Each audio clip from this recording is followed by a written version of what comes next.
A ideia do Brasil Nunca Mais foi da advogada Eni Raimundo Moreira, do Rio de Janeiro.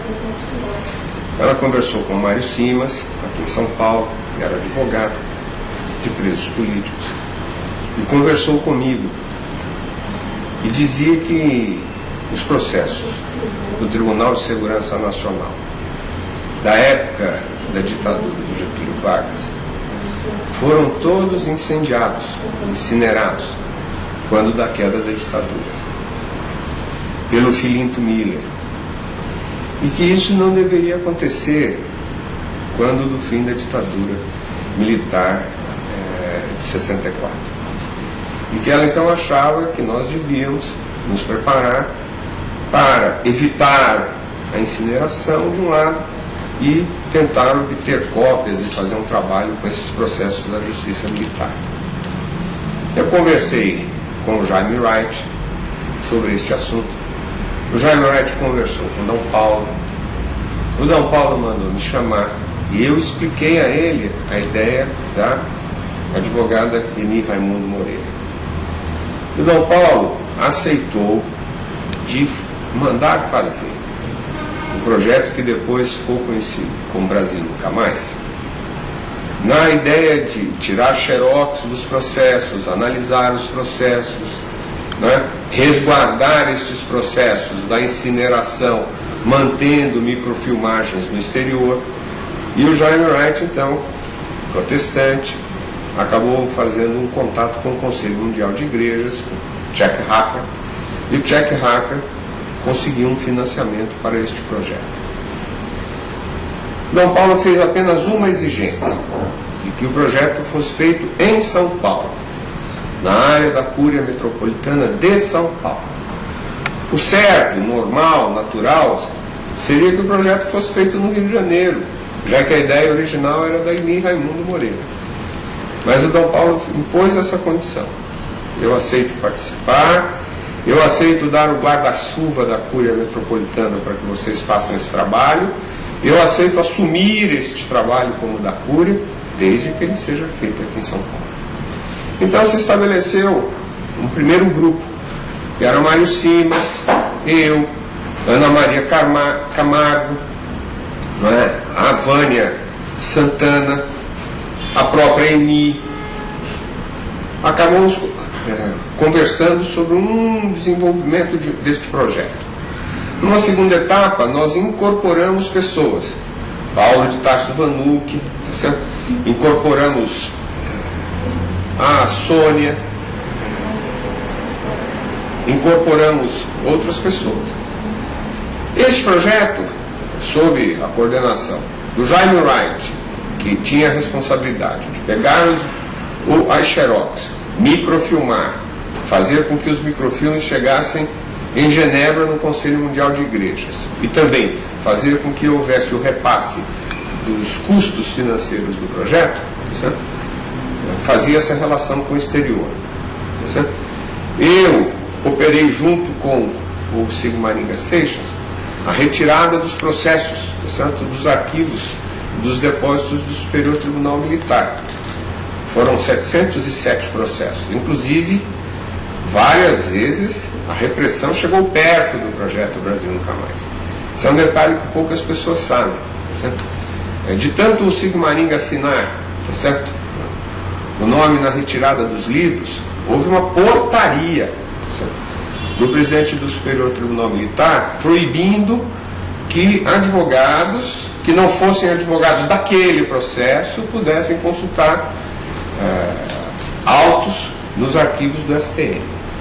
Quando houve essa portaria, porque o STM já estava desconfiado de que alguma coisa estava sendo feita com os processos, quando houve essa portaria, nós já estávamos no final do projeto, portanto essa portaria não comprometeu. E nós já estávamos tão amigos, tá certo, dos funcionários do STM, que muitos deles ajudaram a burlar a própria portaria, continuaram nos entregando os processos. E era assim, você ia lá, tirava o processo, carregava o processo numa salinha, diversos funcionários tiravam xerox, tá certo? Se montavam o processo, 2, 3 dias depois devolvia o processo do STM, Aqui empacotava xerox, punha no avião, punha em ônibus, vinha aqui em São Paulo, eu pegava na rodoviária ou pegava no aeroporto e levávamos para o local onde funcionava a equipe, certo, que estava mexendo nesse projeto. Nós tivemos 3 lugares, tá certo, que foram detectados pela repressão. Nós, no primeiro momento, nós trabalhamos com esse projeto no Jaguaré, né? Depois nós ficamos sabendo que havia um zunzunzinho de que a polícia estava detectando o projeto. Nós transferimos esse projeto, tá certo, para Alameda Franca, numa igreja na Alameda Franca. Depois eu recebi a informação de que o DOI-CODE tinha detectado o prédio da Alameda Franca. E numa madrugada, nós mudamos o projeto, numa madrugada, numa operação impressionante, tá certo? De encostar caminhão, tá certo? Fazer o carregamento dos processos, tirar as máquinas, tirar as pessoas, e no dia seguinte, quando funcionários do projeto chegaram, o projeto já não estava mais lá. Aí foi para um terceiro lugar, e desse terceiro lugar foi para o último lugar, onde finalmente nós pudemos ter tido condição de analisar o projeto, tá certo? Os processos, tirar as partes que diziam respeito às torturas, tirar os laudos de exame médico e tal. Terminada essa parte de compensação, tá certo? Nós mandamos para Genebra, microfilmado, analisamos os processos, tá certo? Todos, retiramos o nome dos torturadores, de denúncias de processos, e tinha critério. Não bastava o preso dizer, fui torturado por fulano. O nome de fulano tinha que aparecer 2, 3 vezes, 4 vezes, para poder, então, por pessoas diferentes, você ter a responsabilidade de indicá-lo como praticante de tortura a presos políticos. Bem, terminada essa fase, nós começamos a analisar esses dados. Descobrimos muitos laudos que nós não sabíamos, muitas vezes a repressão enfiava num processo da auditoria que não tinha nada a ver com isso, material essencial que ela devia ter posto no outro processo e surrupiou daquele outro processo.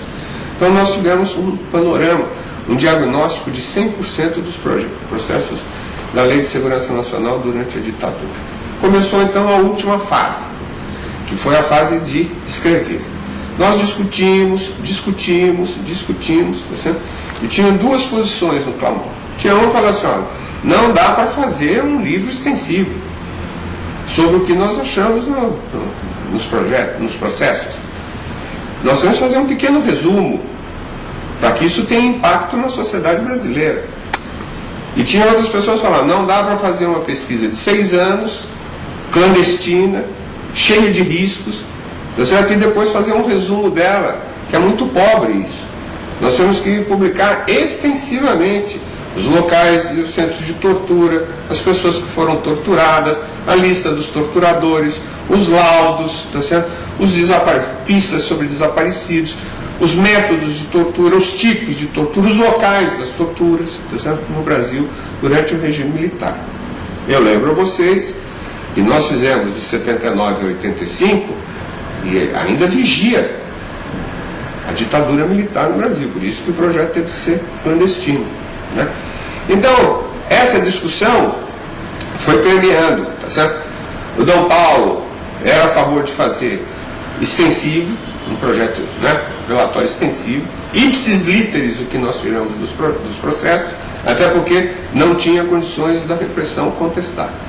O Jaime achava que além disso aí nós tínhamos que fazer um resumo, né, e aí nós começamos então a consultar outras pessoas. Consultamos o Ricardo Couto, consultamos o Frei Beto, tá certo? E aí a maioria das pessoas ouviram e falou, dá para fazer as duas coisas. Dá para fazer, tá certo, a lista telefônica, né, vários volumes, tá certo, do material extensivo, e dá para fazer um livro resumido e tal. Aí nós fomos à editora Vozes, em Petrópolis, eu e o Jaime Wright. Conversamos com os dirigentes da editora Vozes, explicamos para eles o que tinham, sem falar do projeto Brasil Nunca Mais. Tá certo? E dissemos se eles tinham condições, tá certo, de publicar um livro sobre a repressão. Tá certo? Contamos mais ou menos por alto no que constaria esse livro, tá certo? E eles então ficaram de nos dar uma resposta. 1 mês e meio depois, eles disseram que tinham condições de imprimir. Então nós começamos a escrever, cada um dividimos. Aí eu escrevi sobre desaparecidos políticos, tá certo? O Frei Beto escreveu sobre isso, o outro escreveu sobre aquilo e tal. E o Ricardo Couto, jornalista, tá certo? Fez, digamos assim, a homogeneização dos textos.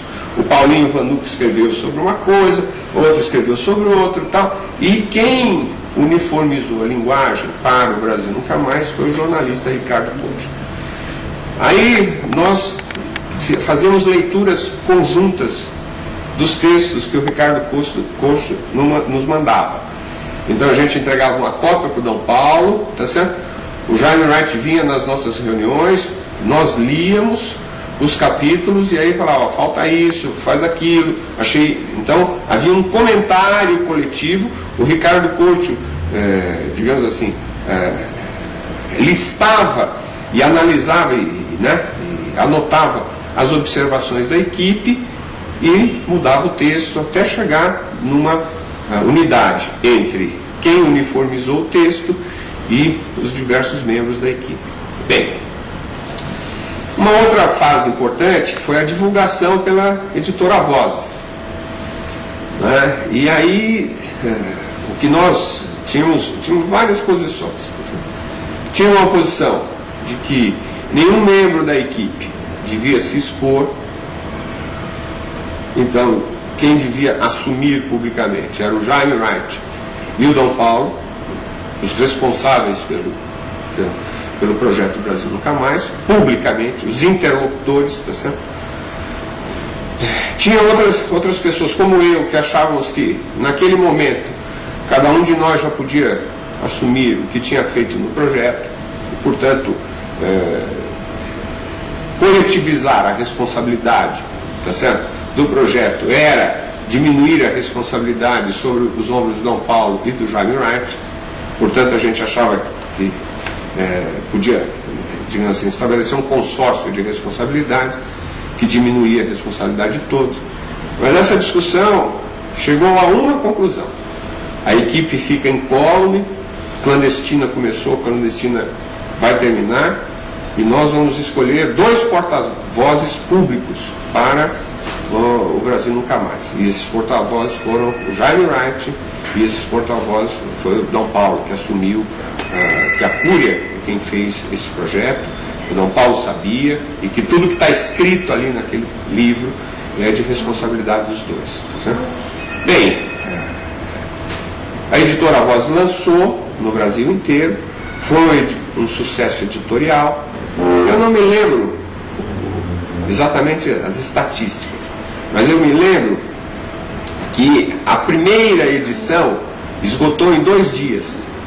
A Vozes fez uma segunda edição, esgotou numa semana. A Vozes fez uma terceira edição, fez uma quarta edição, fez uma quinta edição. Em 2 meses, tá certo? Este livro tinha vendido mais que Gabriela Cravo e Canela de Jorge Amado quando foi lançado, entendeu? Tinha sido um sucesso editorial, já ocupava o primeiro lugar de vendagens, tá certo? Eu me lembro que a Vozes tinha um compromisso com as pessoas que participaram da coordenação do projeto de entregar 100 exemplares para cada um, 100 para o D. Paulo, 100 para o Jaime, 100 para mim. Bom, a Vozes não teve condições de entregar, tanto era vendagem, tá certo? Repetidas vezes, nova edição, e a gente reclamava, cadê os meus 100 exemplares? Tá certo? Eu falava, não, na próxima edição, vinha a próxima edição, vendia.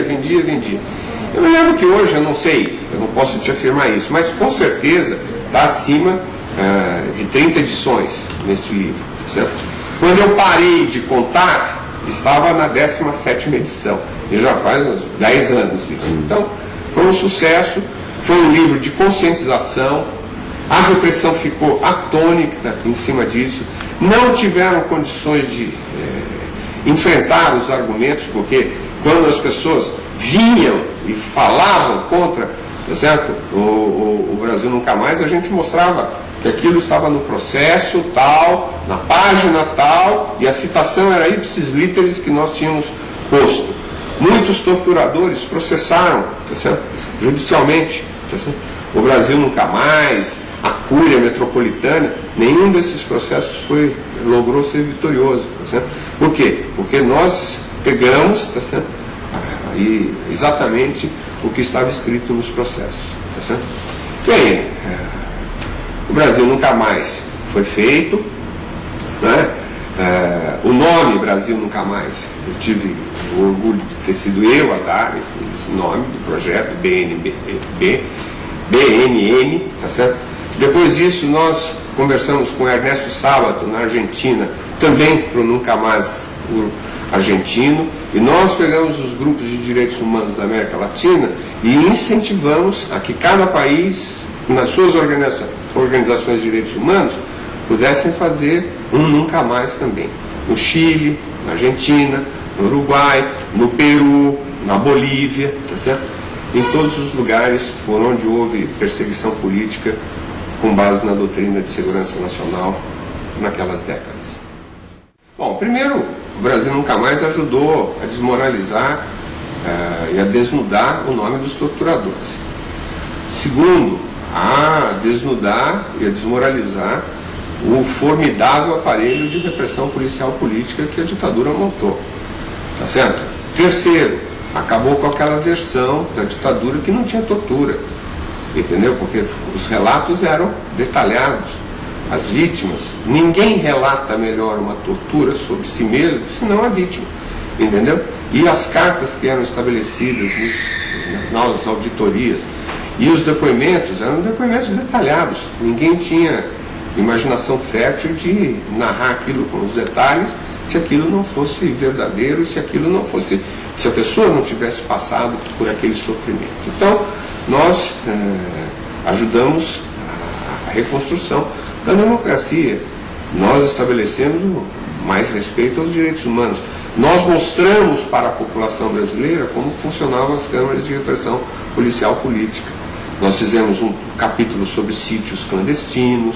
Nós acabamos fazendo um raio-x do que era a repressão na ditadura militar.